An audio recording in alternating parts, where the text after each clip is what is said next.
Well, with all the embargoes being announced against Russia right now, it's bringing up some memories of the past and questions about the Russian grain embargo of the 1980s. Here's John Phipps. As you can imagine, I've gotten several Ukraine questions recently, and some of these I touched on in today's John's World. If the USA enacts an embargo on Russian products, what sort of impact will it have on the ag market in the USA? That's from Robbie Tiffin in Greenville, South Carolina. First of all, I leave market predictions up to our experts for good reason. As far as an embargo, here's what we trade with Russia. From Russia to the U.S., we buy oil, coal, and natural gas, fuels, and that constitutes about 2/3 of their exports, followed by precious metals, mostly platinum, steel, potash, chemicals. From the U.S. to Russia, we sell them planes, cars, and parts for them.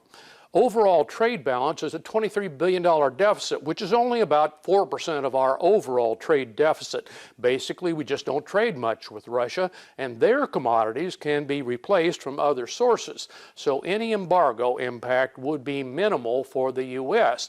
The impact on Russia could be considerably worse, especially for key finished products. From Steve Stahl in Illiopolis, Illinois.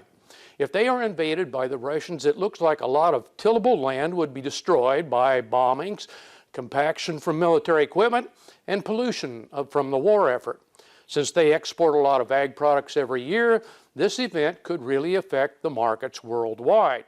Steve, I showed earlier how enormous Ukraine is. 2/3 of its population live in major cities, which is where such attacks are focused.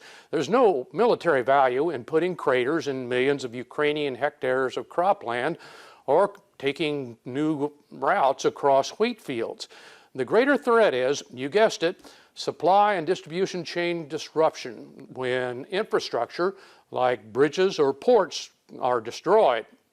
And from Paul Haley in Paola, Kansas. How will Russia's border situation affect the exporting of Ukraine's record-yielding corn and wheat harvest to countries we usually export to? Oddly enough, there's not a lot of customer overlap. We average only about $50 million of wheat to Egypt, for example, compared to Ukraine's billions. Ukraine has several key export partners in Africa and the Mideast.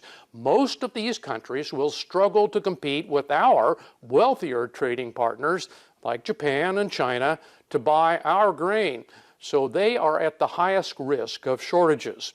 As always, war costs fall on those least able to pay for them. Thanks, John.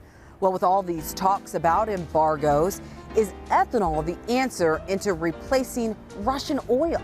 There's a new study that hints that that may just be the answer. We'll have the details next.